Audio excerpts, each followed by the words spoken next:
Back in the 80s, we had this terrible, terrible civil war going on in Guatemala. They wouldn't ask you if you wanted to go fight. It was just like, hey, let me throw you in a truck and then you're going to go fight. So if you're a boy... Oh, yeah. 15 years old. Fighting. If you're 15, 16, you're here's a rifle, go fight.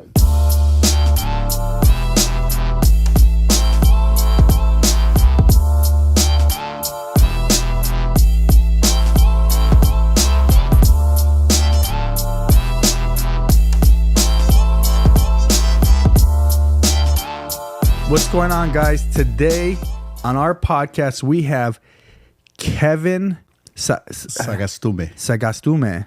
I didn't roll that. Sagastume. Most people can't. Kevin is the founder and CEO of Walltek Systems, a metal building company. I've known you for a couple of years now, Kevin. A few years. We've ran across each other for many years. Quite a bit. Yeah.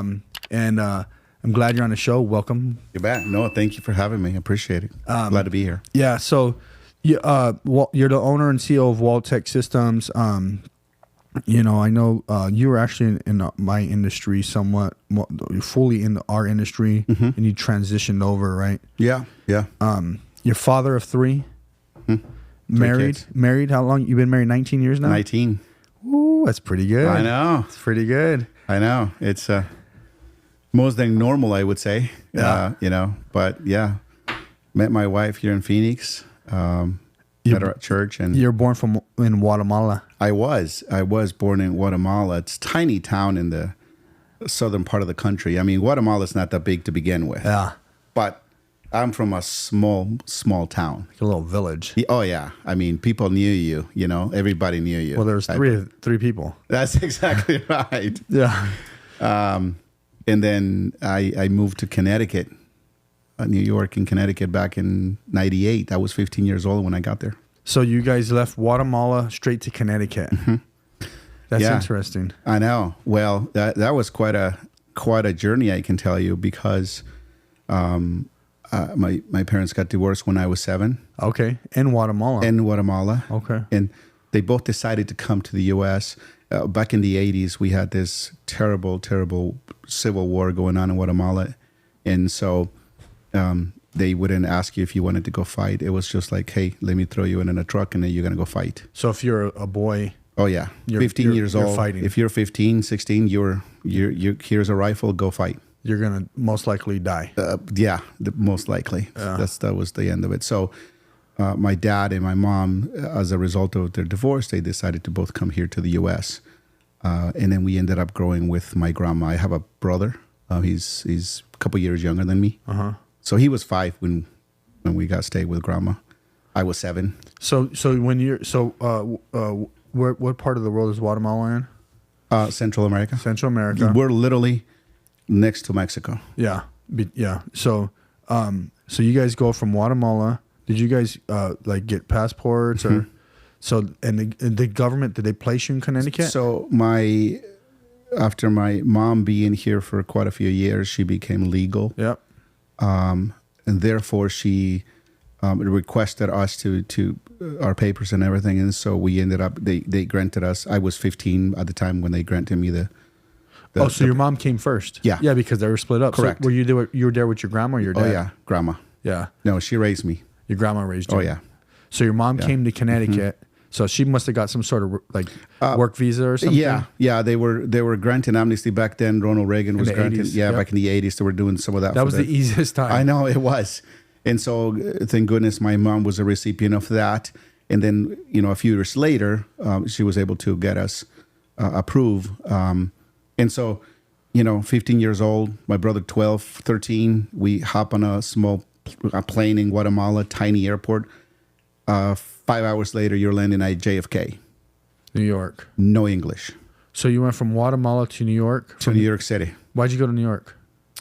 Because that's just the hub where you stopped? Well, Connecticut is right next to New York. Oh, yeah. Okay. So the hub. So literally, it's right there. So they drove you over. We landed at JFK, and that's it. I mean, we had a note pinned to our chest that said, we're coming from Guatemala, and here's our papers. And who was waiting for you? My mom was waiting for me at the time, but the problem was back in the 90s, the immigration would process you at the airport. So we landed at JFK, my brother and I. We get off I asked the flight attendant, I said, where do I go from here? She's like, just follow the people. They'll tell you where to go. Yeah. So I don't know if you've been to New York, but I have a few times. when you fly internationally into New York, it's literally this huge melting pot. You've got hundreds of people coming from all over the world. And New York's a hub. Everywhere. So we got there. There's this massive room that's sea of people. And I'm like, I got this paper literally that the embassy in Guatemala, the American embassy in Guatemala told me, hey, when you get to New York, just show somebody this yellow folder or envelope and they'll know what to do with you. Yeah. That's how we ended up over there. So I remember, now I know what the guy was screaming at me, but there was this guy in a booth there checking you in. Okay. There was a yellow line, and I'm here with my brother, and I keep passing the yellow line. He's making a big deal going, you got to stay behind. Now I know what he's screaming at me. So he made this big deal about, hey, so anyway, so somebody comes running and sees the big commotion and go, what is going on here? He's like, well, these kids, they keep stepping over the yellow line. Yeah. So this lady comes over. She was from Puerto Rico, obviously New York. She's like, where are you from? And I was like, here's the yellow paper. She's like, she pulls it out and she goes, you're not even supposed to be here. And I'm like, what do you mean? She's like, no. So she pulled us into this room, kind of like this. Immigration officers there, and they process us right there. They, everything, the finger. And that was it. And that was it. So that was like Ellis Island. It's exactly modern right. day. Yeah. I mean, it was pretty interesting. And then we made the drive from JFK to Connecticut. And then you have to cross the Brooklyn Bridge. And then it was at night. So at a distance, we could see the Twin Towers. We could see everything. Empire State Building. That's stuff that we saw in movies. Yeah, because you can't see it when you're downtown. You can't. Yeah, you're surrounded by it. You have to drive through the bridge. And then, I mean, think of the movie Home Alone. All of them. 2, when he's stuck in New York City and he's sticking out his head, looking at the city. That was us. You guys, you're like, oh my gosh. Can you imagine you're driving through the Brooklyn Bridge, stuff that you saw in pictures and movies? Now you're there. What's your yellow folder? I know. Did you still have the yellow folder? They took it. Huh? They did. They took it. So that was my arriving to America, man. That's like 1998. Coming to America, huh? Can you imagine that? Murphy. Dude, so you come with your little brother. Where's your dad at this time? In Phoenix. So he's here. At that time? Mm-hmm. So your mom was in Connecticut. Your dad's in Phoenix. Mm-hmm. Was your dad here legally? I know we don't ask. Not back then. Yeah, but he is now. He is now. Because of you? His wife. Oh, okay. And all of us too. Yeah. I mean, he's been here all that long, so. So your parents are here. You're with your grandma. Thank God for your mom. Yeah. And your grandma. Dude, your grandma, like, that's the backbone. My grandma, you'll probably never hear someone else say this about their parents getting divorced. Yeah. Because that's never good, Chris. Yeah. In fact, the design, as you know, original design is God instituted first, right? The family. Mm-hmm. That's if you don't have that, then you lose everything. Yep. So losing my parents at the age of 7 was really, really rough. I was little. I couldn't understand much. But the greatest thing that happened to me was staying with my grandma. Yeah. He raised me in the ways of the Lord. I mean, he ran a tight ship, So she's really the one responsible for who I really am today. Yeah. 100%. Yeah. She was from when I was 7 to when I was 15. It was her. Yeah. And so when we came to the United States, we already had the mentality that of you're now in walking with the Lord. Yeah. Oh, that's here, cool. So yeah, because otherwise it would have. I don't even know what would have happened. Have you seen your grandma since? So my grandma passed away last year, but we got to see her. I took my wife and kids over there. Yeah. and met them, and so she's now going to be with the Lord. But yeah. Dude, that's a regret I have. My grandma passed away I didn't even know. I think 2018 because I hadn't seen her for years. And I always wanted to see her because I haven't really talked to that side of the family for a lot of years. And I always wanted to see her because she was like a mom to me too. And when I found out she died a few years ago, I'm like, oh my God. Like every year I'd be like, oh, I got to go see her. I got to go see her. And I think she had moved states or something I heard. And then, as I started doing better, I'm like, I need to go see her. But then I found out she died. I'm like, Jesus Christ. I haven't talked to no family members. No one could at least message me like, hey, somebody told you that our grandma died. Yeah. Nobody told me. Well, it was a really special moment for us. I hadn't been back in Guatemala for a long time. And so finally we got to see, she met my wife, met my kids. Wow. Prayed over us. Nice. Blessed us when we were there. She's like, let me pray over you, your family. And so it was a really, really special time for us. And then about 5 months later, right after that, she passed away. But, thank God you got to go see her. I know. It was great. So my dad, when my mom came to Connecticut, my dad came to Phoenix because he had a relative here. And in 1996, I think, he started working at Peking. Oh, your dad was in Guatemala. Yeah, he was there. So he started taping and learning the trade and everything else. So when I moved from Connecticut to Phoenix in 2001, actually September 1st, 2001, I started working at Peking as well.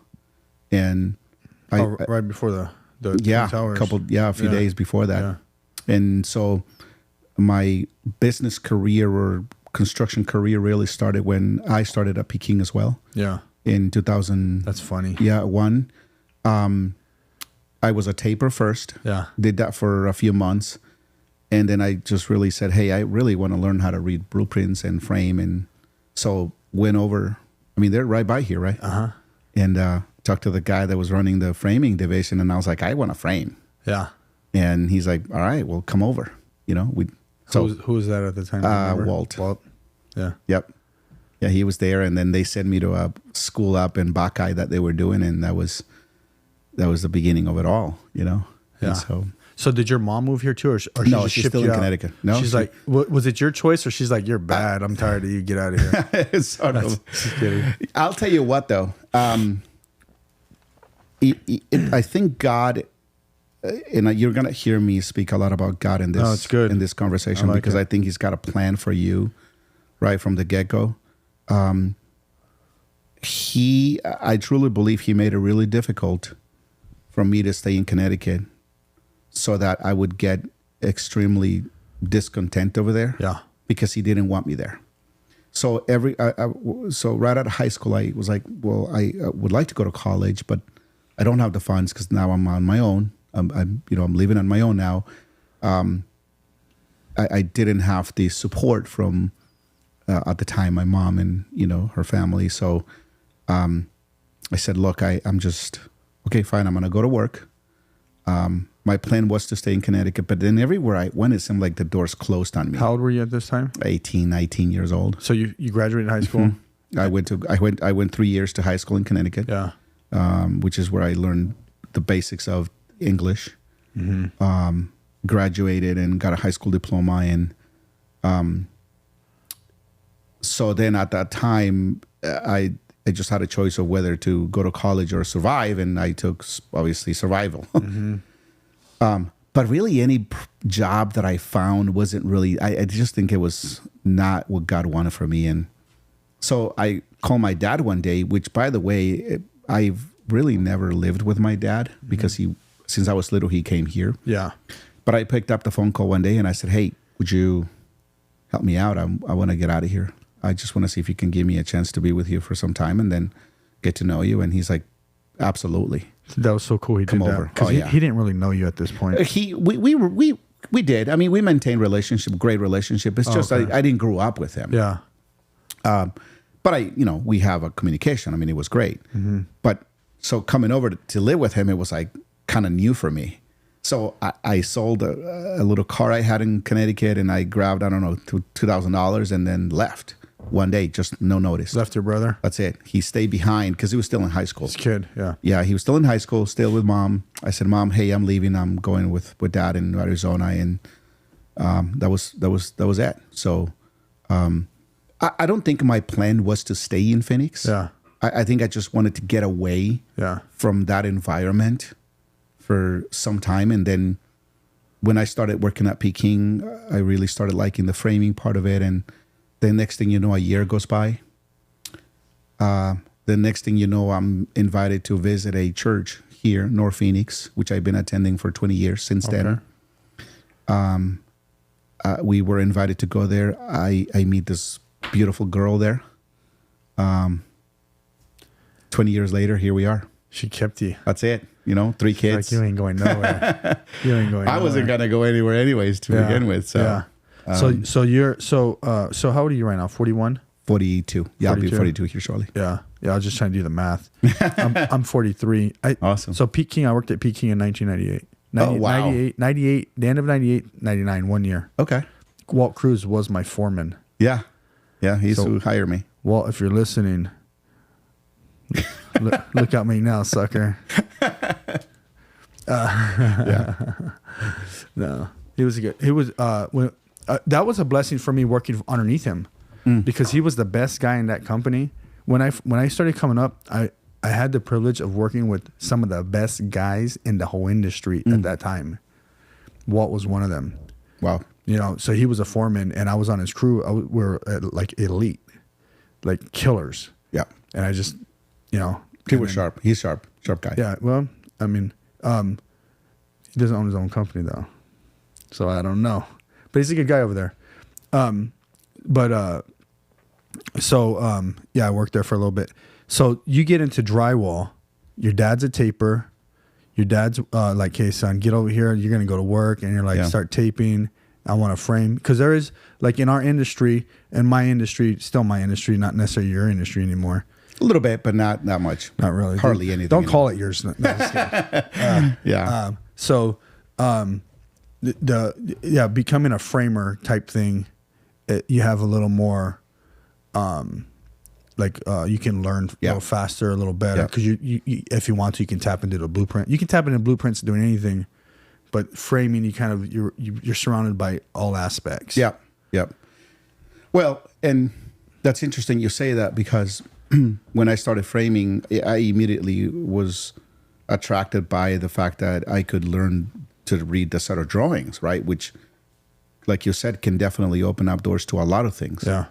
So I remember in my lunchtime, I would go to my foreman and I said, hey, can I just hang out here by the table? Because basically I didn't know anything. So I was helping him grab the chalk line to snap the lines. Yeah. He goes, yeah, hold it right here, hold it right there. But I would ask a lot of questions, right? Yeah. Hey, where are you pulling it from? And I've always been that kind, a person. Yep.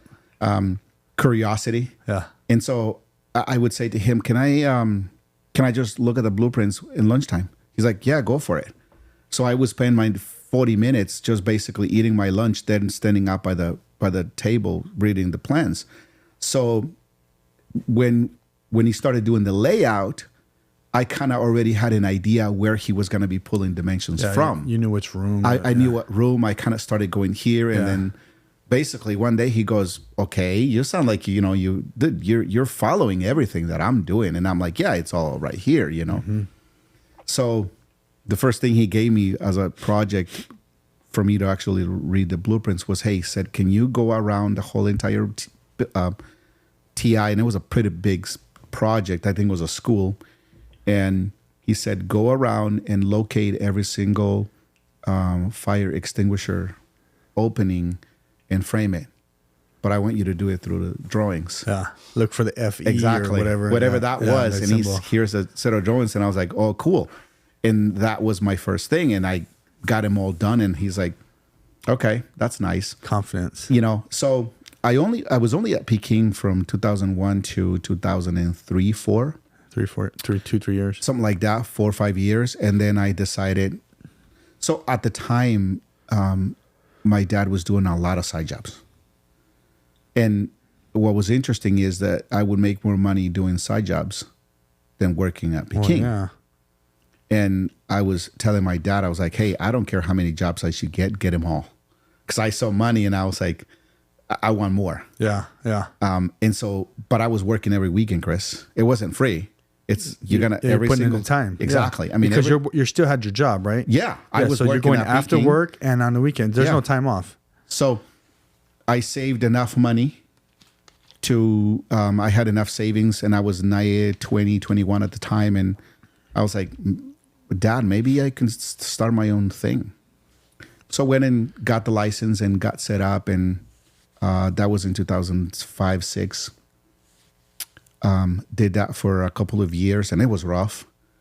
Had to go back to Peking because I thought now I have a company. And then next thing you know, who's going to hire you? Yeah. They're like, yeah. You need to have liability insurance, workers' comp, and all of that. And I'm like, what is that? Yeah. I had no clue. Doing the work and operating the business are two different things. 100%. I was excited about doing the work, but then when it came down to, well, you need to have workers' comp, and I was like, what is that? Yeah. Well, what about liability? Okay, what is that again? And then you don't want to pay it. And then exactly, and then I was like, wait a minute, you mean I have to pay for this? And then, yeah, because otherwise you can't get any work. And I think as a business owner, what I've tell new business owners now, because I know a lot of people now that have gone and started their own small little companies. I tell them, I go, hey, do you know what a lien waiver is? Or do you know what a 20-day pre-lien is? And it's like, I have no clue, dude. Yeah. It's like, dude, somebody, Chris, I found a guy, Mark Simmons. I found him, and he said one day, hey, you do great work. You got your dad, your brother, you got your cousins, and you do great work. You don't know anything about legal work. And let me tell you, he goes, that's the most important thing, because somebody one of these days is going to take you for... Yeah, they're going to whack you. Yeah, and then you're going to be like, dude, what happened here? Mm-hmm. So that guy said, come to the office, and I'll show you how this works. He sat me there for a couple hours explaining to me... Was that like a small GC? Was it? Oh, okay. Because I was working for him. Yeah. When he asked me, I go, hey, I got a check for you, but I need you to sign this waiver. And I stood quiet. I didn't know what a waiver was. Of course not. And he goes, Walt Cruz wasn't teaching you that. Exactly. And he goes, you do know what a waiver is, right? And I was like, I'm sorry, I don't. He's like, are you kidding me? So brought me in. Thank God, right? Yeah. You find these people along the way that are willing to help you out without expecting nothing in return. Yep. So he showed me how that worked. And then from that point on, I was like, oh, okay, I need to protect myself. And then, so it wasn't really until 2008 that we started. You were able to understand it. A little bit. And after I started the company, I had to go back to Peking because there was no work. So 2008, we finally started getting some traction. And then 2009 came around and then wiped a lot of people out. So, but you know what I like though is like, you said you worked your butt off. Like you hustled, you grinded, you did all the things. Still do. Of course. But back then, that's what separated you from the next guy, right?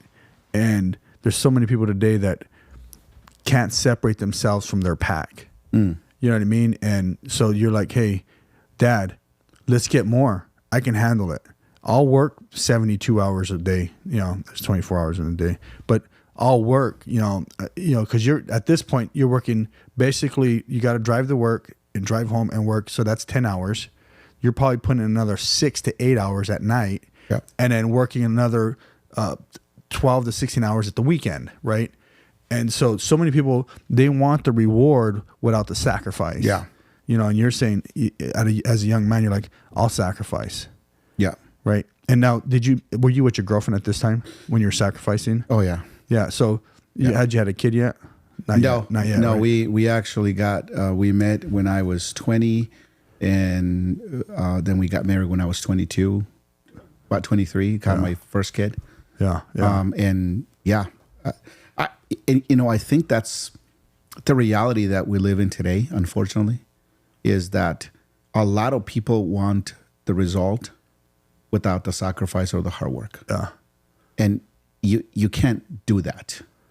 You have to work hard to get what you want. Yeah, and it doesn't always mean physically. No. But you got to put in the time. You have to. Like it's going to take a lot of hours of your day, and there's some business strategies that don't, right? But it depends what you want, right? And so the fact that you went and did all that, you put in that time, you put in the effort, and I liked also too what you said is like you recognized that you had to go back to work. I'm sure that was humbling because you probably thought you were a big shot. I'm not talking crap, but I'm just. But you're right. Real. Yeah. I'll tell you what. I thought, I have a company. I have an LLC. I went and put stickers on a truck that I had, and I thought, okay. And then next thing you know, you actually had to pay for the truck. Yeah, right. And everything else. And I go, man, I need to work. Yeah. And I had to go back to work. And at the time we were doing a project out in Fort McDowell Casino. Actually, I don't know what it's called now, but I remember the humbling experience of driving back and then guys there going, dude, I thought you were a big shot. Exactly. I thought you were going to have a company and all of this. And I was like, well, it's not the way you think it is. Right. Yeah. And, but I think the key to everything is just really never give up on your dreams. Yeah. It's not how many, and you've heard a lot of people say this, but it's really not how many times you fall. It's how many times you get up. Yeah. And you and I mean, I can relate to that 100% because we've been down that road for a long time now. Mm-hmm. And it hasn't always been great. Yeah. It's not always pretty. In fact, more often than not, it's really tough. Yeah. And people don't see that. I think people see kind of a finished model, if you will. Yep. I mean, I get, you have a nice office, a nice place now, and people think that you're all, and then it's like, yeah, but they don't see all the gray hairs. Man, exactly. It's like, where were you in 1998 when I was framing? Yeah. Or where were you when I was in 2001 pushing a broom and starving to death because I wanted to, pay for the license and everything. So people tend to see this part of your life and then tend to go, oh, this is nice. Now it must be nice to be you. And I'm like, it wasn't nice to be me back in 2005. Yeah. Well, and you still hold all the responsibility now. Still do. Even if you're doing good, which you are, you still hold the responsibility. So any problem still is your problem, right? Dude, in 2001, I was really bad on drugs. So you were like starting to kill it in the industry. You were still new in the industry. I was barely.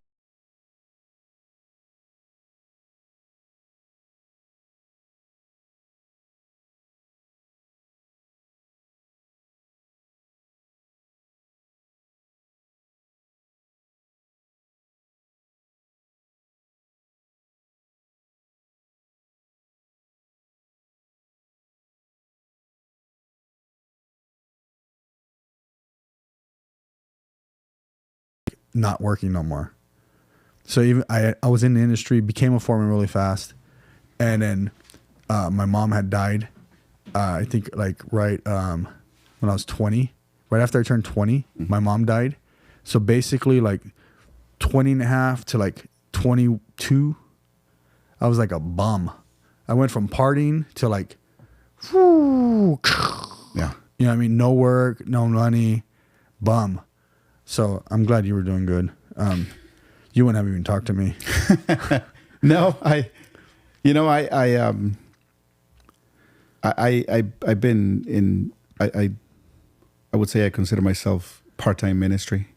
Yeah. I served at my church for 20 years now. I'm an elder there now, and I get to hang out with and then preach every now and then. So just this week we baptized someone that I was talking to the guy and he goes, dude, my life is rough.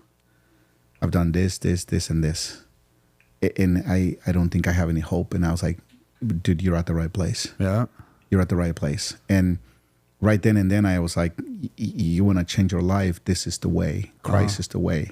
And he said, well, I want to change. I mean, this is a hardcore cartel type of guy. Yeah. Yeah. I mean, rough, Chris. And he said, I want to do that. And I go, what's the next step? I go, you get baptized. And I was like, when? Can do it today, dude. and that day we got him. Nice. So, you know, a lot of stories like that, people, and I mean, one of the things I like about what you're doing specifically, which I've been watching a lot about your podcast, is the fact that you want to get the message out there for people that we don't have it all together. Yeah. We really don't. Uh-huh. In fact, we make a lot of mistakes. More than most. Exactly. More than most. A lot of them. And but it's the grace that we get from that higher power, right? That we call God. Mm-hmm. Mm-hmm. That gets us to get up every single morning and try it again. Yeah. I agree. That really is. I agree. So I think as we're believers, right? We're Christians. We believe in Jesus, and but I think like us being in the church, it's our responsibility as stewards of our business to become marketplace leaders. Mm-hmm.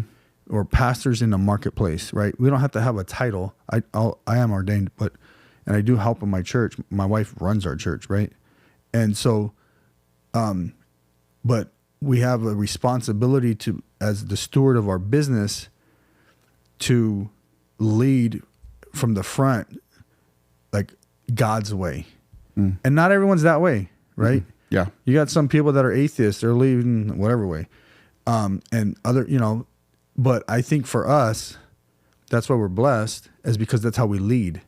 And I think it's our responsibility. I think it's more people's responsibility and they just don't do it. Yeah. So like here at the company is like, I have guys, men and women, but men, they'll come crying. They'll want prayer. They'll ask whatever. Like if I'm their pastor, mm-hmm. And I remember when it first started happening, it's like, I didn't know how to, really respond to it, It's been years now. And then I started just embracing it. Like, hey, if you need, the guys if they need something, they'll text me, they'll come in the office for prayer. Yeah. My grandma died, my mom died, my wife's sick, this is that, that's this. And I can pray for them. I can help them, however I can help them. Yeah. Some will just text me, some will come in for prayer.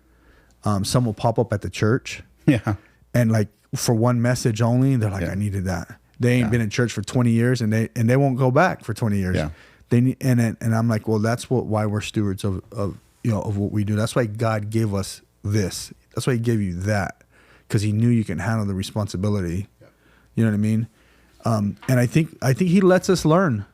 He does. And I actually, one of the things that we established, we had an office, and at the office, we what we've done for a while is, and we don't often do it, and we got to get back on track on that. But what we did before, and a lot of the times, was we would pray at the end of the day, especially on Fridays, just kind of thank God for the week, and everybody's going home. And it didn't matter who was there. I would ask respectfully, hey, we're about to pray. Is there something we can pray for you? And man, you would hear the stories. Yeah, can you please pray for this and this and that? And it's like, people gave their life to Christ in that little lobby area because we would pray. Yeah.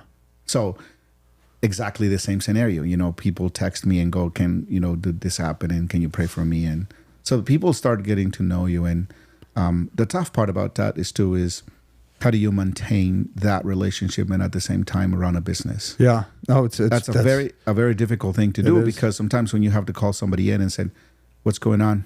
Yeah. You're not performing.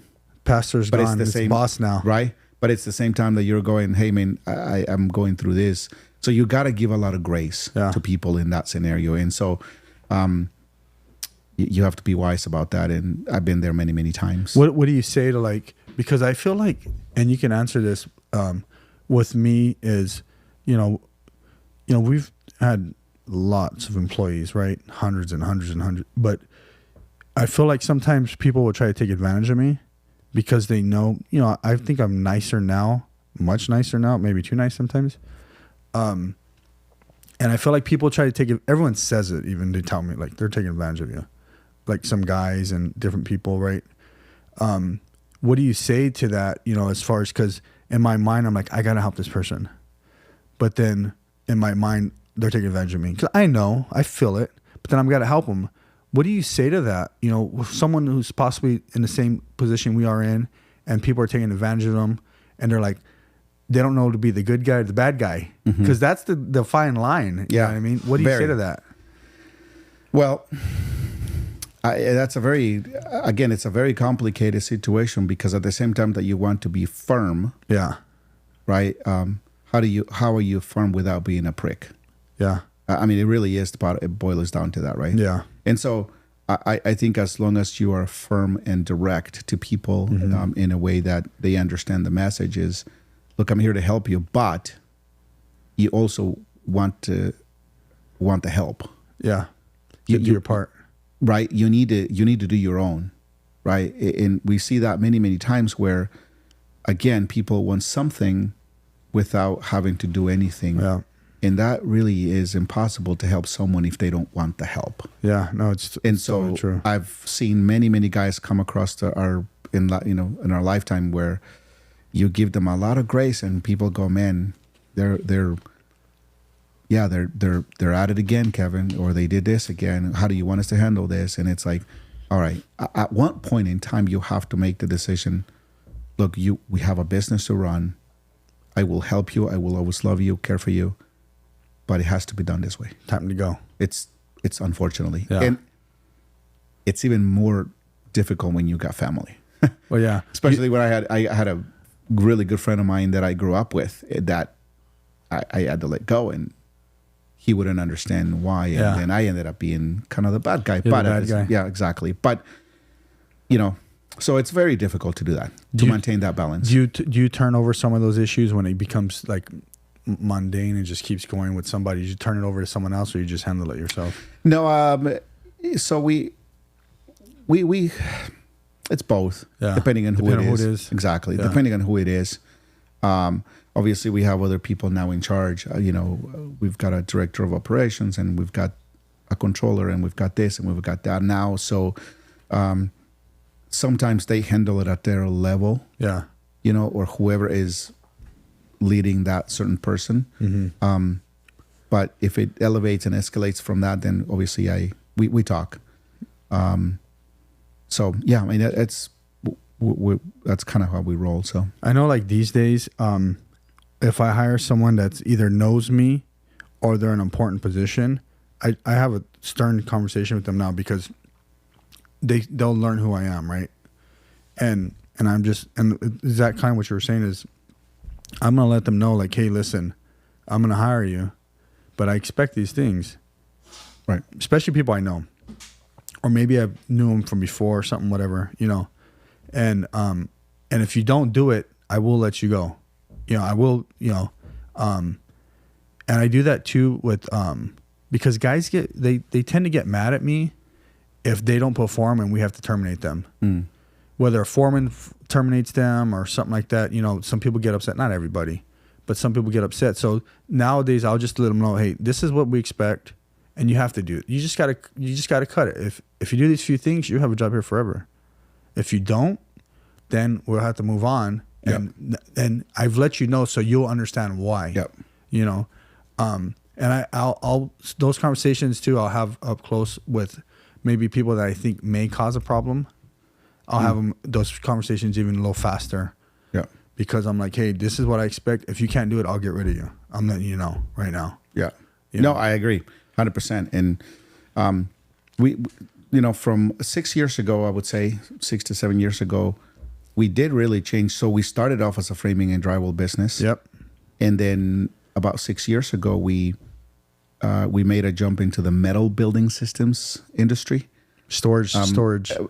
A lot of what we do, it is self-storage construction, but it's really all exterior siding now, insulator metal panels. Are you doing all that now? Yeah. So we ended up, it just happened that way. We got an opportunity to do a couple of those projects, and we really fell in love with I really fell in love with the system, the whole entire process. And so we've been doing that for the past 6 years now. You're doing like full PEMB? Yeah. So we basically, and we do, composite deck now. We do standing seam metal roofs. Actually, It's all in the same world. yeah, it's all in the same world. Yeah, because the metal building industry is if it's almost like it's a whole entire piece together, right? You do the bearing walls, then you move on to the exterior siding, and then you close that envelope. Yeah. That's all part of our scope of work now. Yeah.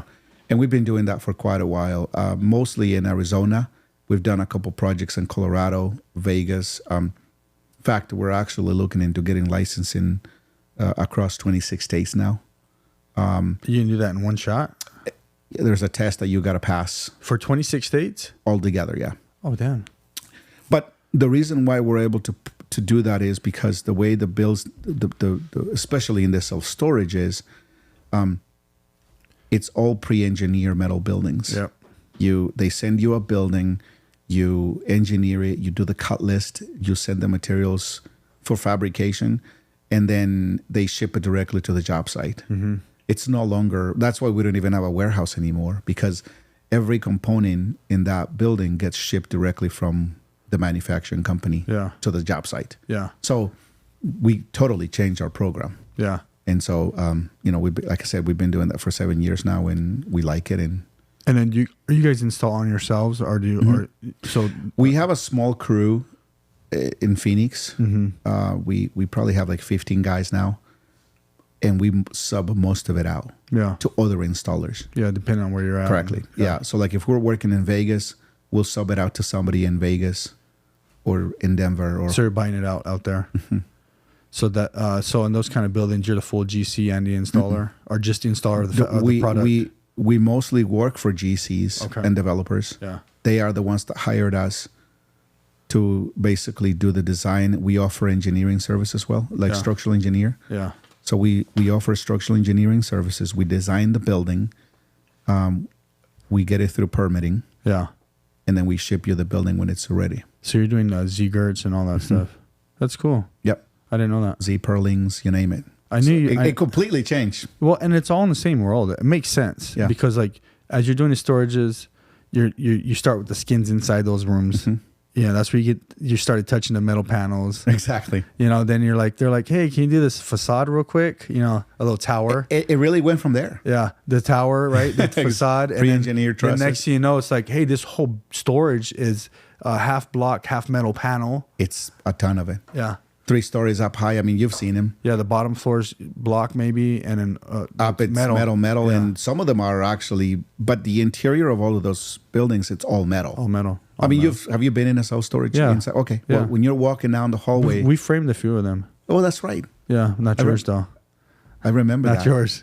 No, I know, but we did. No, we did one together. What was that one for Pono? Or not Pono? Polo or was it a P? Perlo. Oh, that's right. Yeah. That's right. Yeah. But that was an interior design mostly. That wasn't nothing burying or anything like that. All interior. The buildings we actually build, there where you have actual bearing walls with decking, pour concrete on the floor and go up and up and up. That's what we do now. Yeah. And so it's an interesting world, and I really liked it and fell in love with it. There is a million components in it. I like it because you interact with insulated metal panels, CMC panels, exterior siding, you name it. It's a whole other world. Yeah. Really. And so that's where we are. And we hardly ever do any drywall anymore. Yeah. Yeah. It fits the name Walltek. It does. It fits the name much better. So when I started, I named it a weird name. It was KOS Drywall, my initials. That was the first 4 years. That was when it. You were a big shot. Exactly. And then I finally, right around 2008, I was like, you know what? I don't like the name. Yeah.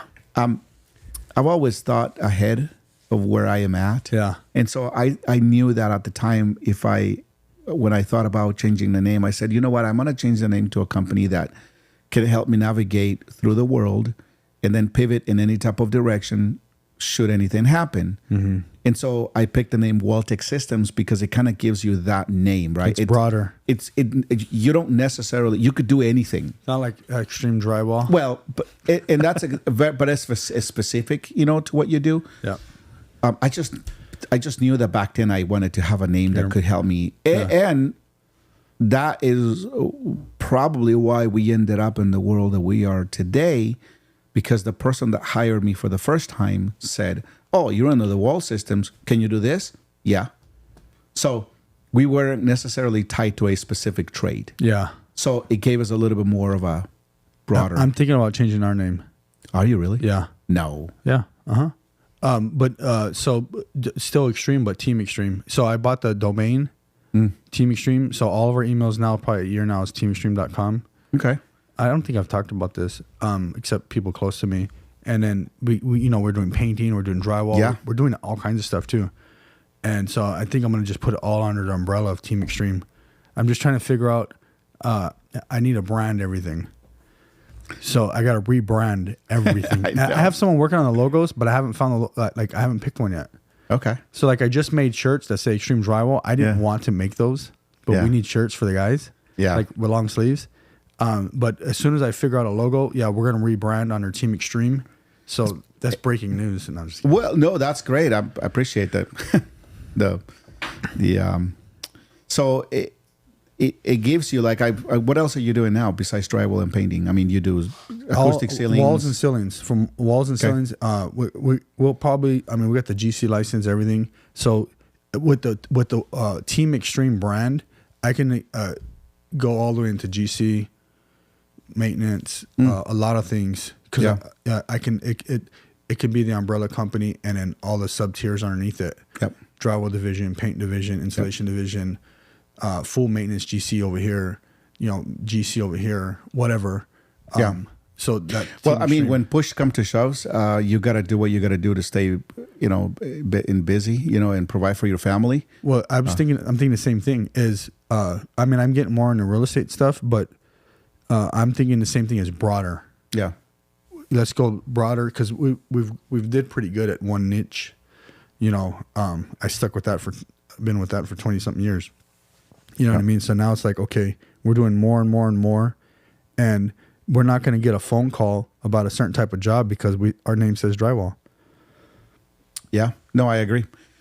That's the primary reason why I thought in 2007, let me just change the name, and then we kind of ran with that. And at the end of the day, Chris, people do business with you. Yep. Because of who you are. That's right. And your testimony. They don't care what kind of name you put on a company. Yeah. I am telling you, I've seen, I mean, sometimes we think about putting names to companies and you think, oh, I want a fancy name. And then next thing you know, you got Speedy Gonzalez. And they're great. Yeah. You know what I mean? And I've seen other names that I'm like, man, I would not name a company that. With some crazy logo. I've seen them. Yeah, exactly. And I'm like, what does that even mean? I know. And then next thing you know, you look those guys up and they're everywhere. Yeah. And this massive company. And it's like, so at the end of the day, people do business with the people that run it. Yep. You, me, and whoever you've got in your team. Yeah. That's really at the end of the day what matters to people. And so name. What would you say though to say, because we're on this subject, is someone starting a company, and should they pick a name in their industry that ties them to their industry, or broader name? Because sometimes people, I see them, they pick broad names and you don't know what they are or who they are. That is true. Because they're new. They're so new. That is true. And you're like, what the heck is that? It's a very interesting question, because you could become jack of all trades but really master of none. Yeah. So I that happened to me, in some capacity, where I went everywhere. About the time I was doing drywall and then painting and acoustic ceiling and then FRP, and then next thing you know, you're putting roll-up doors, right? Yeah. For the storage, and it's like, wait, how can you do it all? Yeah. And we did it well. Don't get me wrong. I mean, our guys were trained very well in all those trades. But at one point in time, you have to pick and choose what you want and get good at it. Especially at the beginning. Exactly. Especially at the beginning. And it doesn't matter what the name is. It's what you do. Yeah. And then stick with that. So we had to make a really tough decision back 4 years ago, which was, hey, guys, we still have a lot of GCs seeking us for framing and drywall and painting. But we also have many people now looking at us in the self-storage world. Uh-huh. We have to pick and choose because you can't do both. Yeah. So we decided we're going to stick with this and then get good at it. The industry. And then this is what we do now. Yeah. Now, I would say 70-80% of our work is the self-storage, but we do, anything metal. Like right now, for example, we're doing a 10,000 square foot barn dominium in Gilbert. What was that for? It's one of our clients. Oh, okay. It's his house. And dude, do you know what a barn dominium is? Yes, people are building them everywhere. Yes. What's in yours? What's going to go in it? So a pre-engineered metal building, basically. So when you drive from the outside, it looks like a barn. Yeah. That's it. It's all metal siding, hot rolled steel inside. So you don't see it, but it's beautiful. Don't get me wrong. I mean, some of this, you should see it. I mean, look it up. It's beautiful. What that gives you on the inside is the ability to do whatever you want because the bearing is now on the outside. Yeah. So when you go to the inside, you can do whatever you want with it. Yeah. You can have a big open room. I don't care what the layout is because now you have everything on the outside. People are making them like fun rooms and stuff like that. You What should is see this guy doing? He's putting in, I think 5,000 square foot of it is going to be his living space. And then he's putting a 4,000 or 5,000 square foot garage with. So it's all one house. It's all one building. Yeah. One massive building. Yeah. I know they're building small ones too. They're putting like trampoline parks in them. And they are. like just crazy stuff. Like they are. Yeah. Well, and again, that is becoming more and more popular now because of the stuff that you can utilize them for. It's not just like a conventional house where you got to have a lot of framing. No, this is on the outside, and then you can build anything out of metal in the inside. You can do 3 and 5/8 studs. Yeah. Or wood. I don't care what you do. Yeah. It just gives you that ability to do whatever you want on the inside. And so I'm excited to see the finished product on this one. I'll probably post some LinkedIn pictures. Is it more cost effective to build a metal building versus say CMU and steel? Yeah. Absolutely. By how much? What's the savings? 25%? 30%? I would say about that. 25%? Yeah. Because the building package is all one building. So all you have is a slab. Yeah. And then they ship you the building. Yep. And all of it comes together. Yeah. It's like a kit. I was thinking, because I want to do something for our church, because we rent from another church, and I was thinking to, I've been looking for land recently, and if I can find a good piece, but I need like 3 acres or something like that. Yeah. Because of parking. A pre-engineered metal building. Yeah, is just slap perfect one for on that. there, That's slap it. like a 12, 13,000, Yeah. 15,000 square foot building to start out, maybe even 10 to start out, and then add on. Yeah. You know what I mean? And again, we specialize now in that. Yeah. That's what we do now. So you come to us with the project. You say, hey, I've got this project. I've got this land. We would work with an architect. Yeah. So basically you would hire an architect. Yeah, because sometimes you got to do whatever the variance Correct. is. With the street You or still whatever. need to get an architect no matter what. You got to go through city. But the piece that we come in is we now act as structural engineers. You're the engineer. Yeah. We now engineer the building.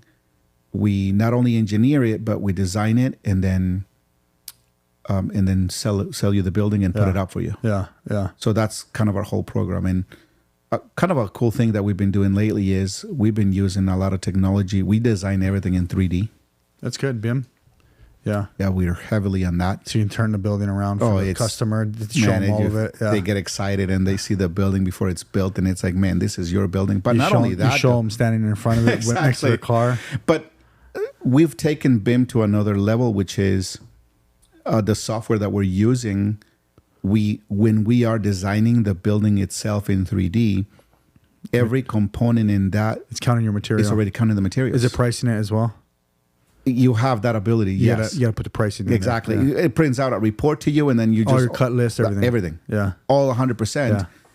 precisely for that building. Yeah. So once that's done, I mean, it's really ready to ship. Yeah. What are you guys using, Rivet or something? We use different softwares. Yeah. So you work with a CAD BIM designer and all that stuff. That's so cool. But we got detailers in house though. Yeah, that's good. That the guys who are actually detailing our buildings in the office, they're you know what, they were guys who were out there framing out on the field.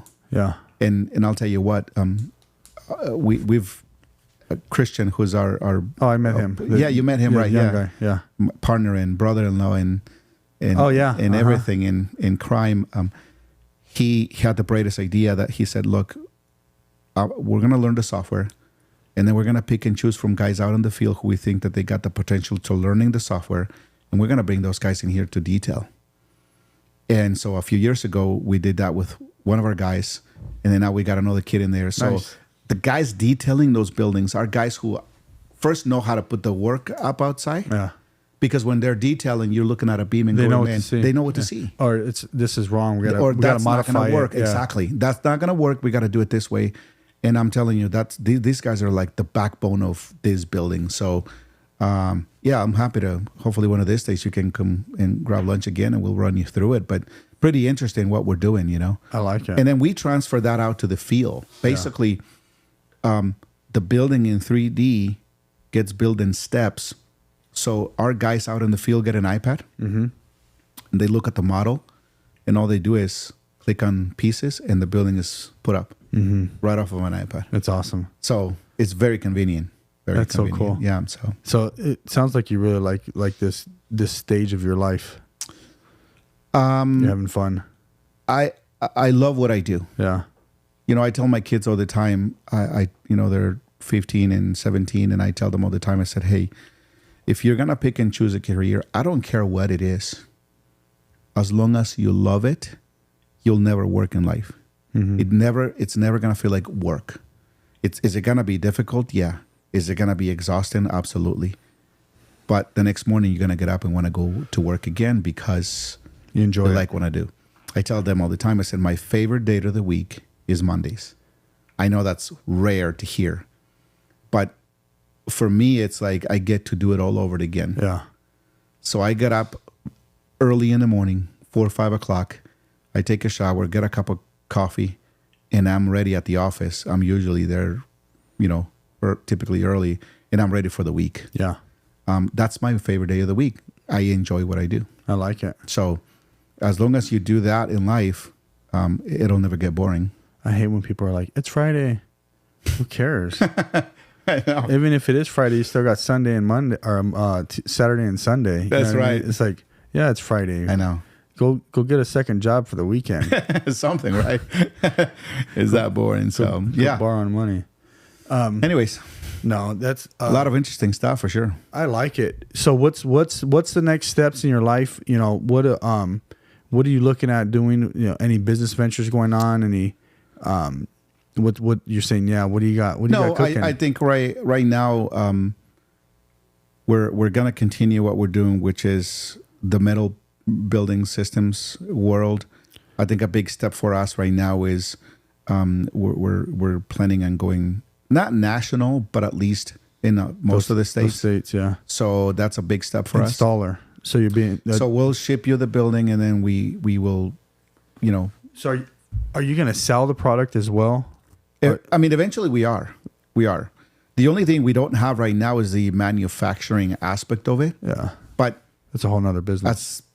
that's for maybe 10 years from now, or who knows. Yeah. But for now, we're doing, basically everything, the design, we're being a broker, if you will. So if you need studs of any kind, we can get them. That's your world. I don't know. Like, there's a lot of the local guys, like, they're like, one guy gets a job and he subs it out to another company.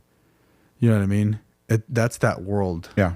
Where there's always a sub-tier contractor. Yeah.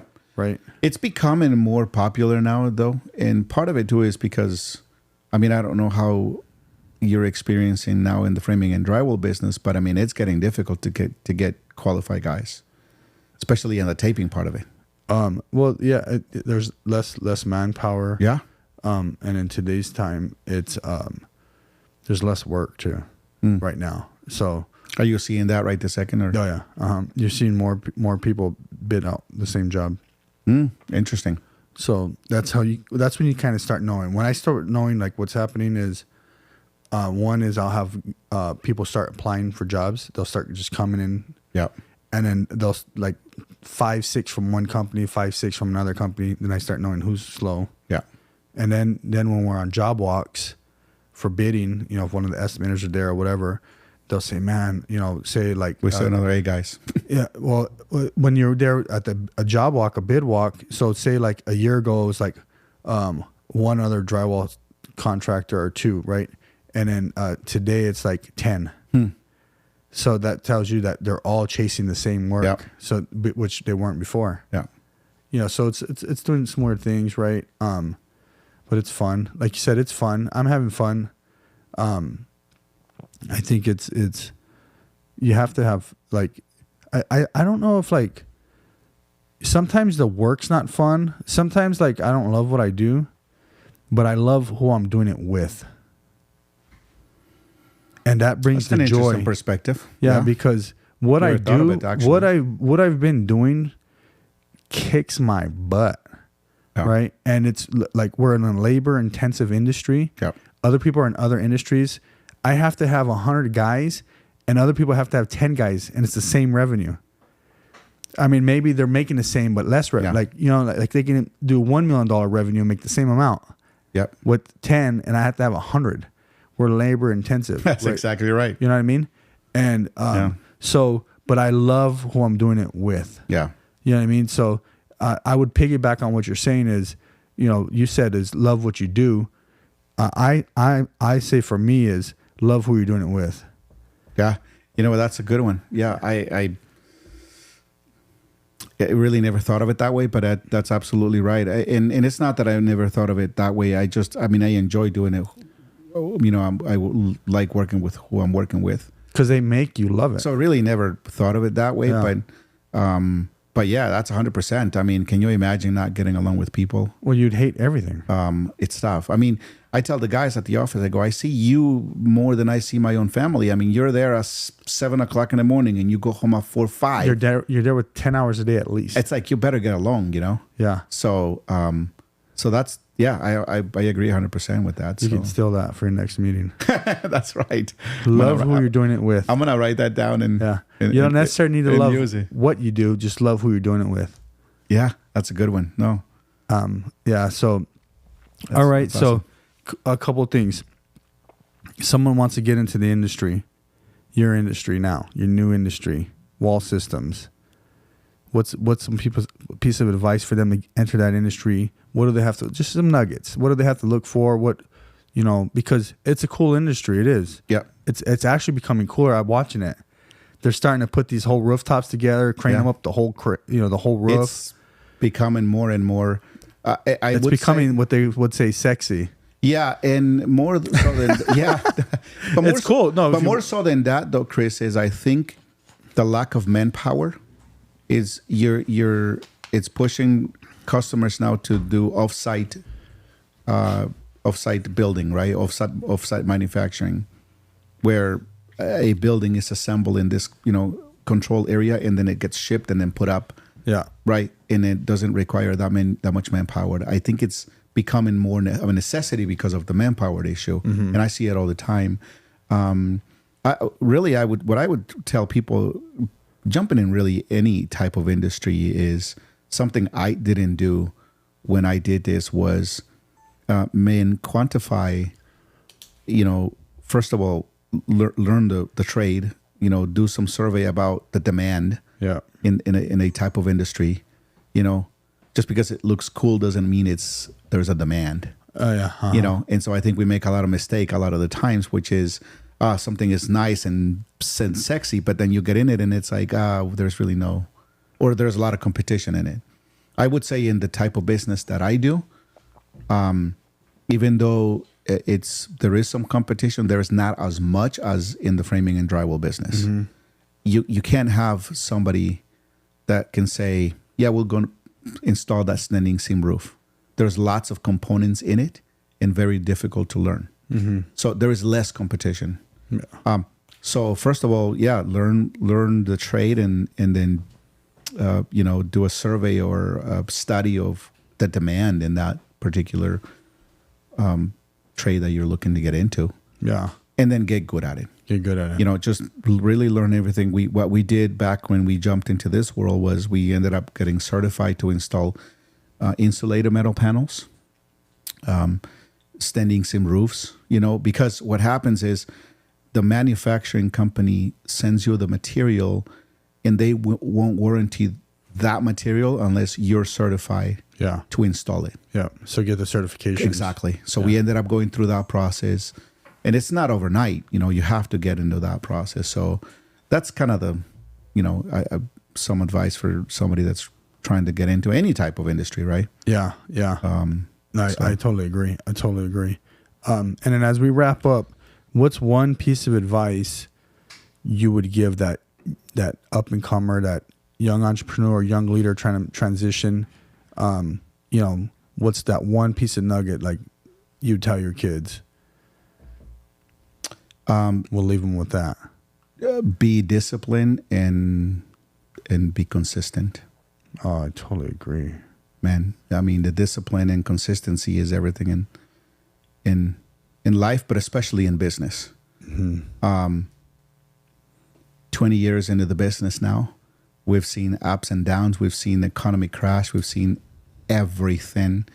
But it's that discipline that you're getting up again every morning to do the same thing for 20 years. That's tough. You think of an athlete that gets up every morning to train. I think I was looking at a post from Usain Bolt the other day.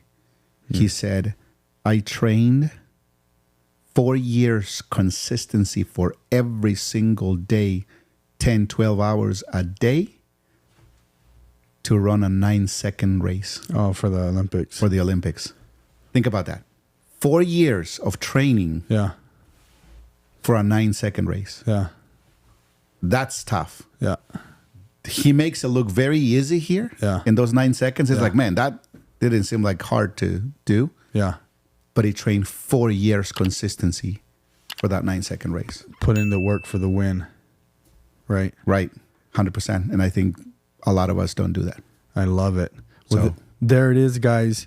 Just like Kevin said, be disciplined and consistent. Maintain who you are and what you want to do. And Kevin, thank you for your time, bro. Appreciate it, man. I love it. Hope it's not the last time I'm here. No, it's not. This is fun. I got to learn a little bit about you. And everyone out there, be blessed.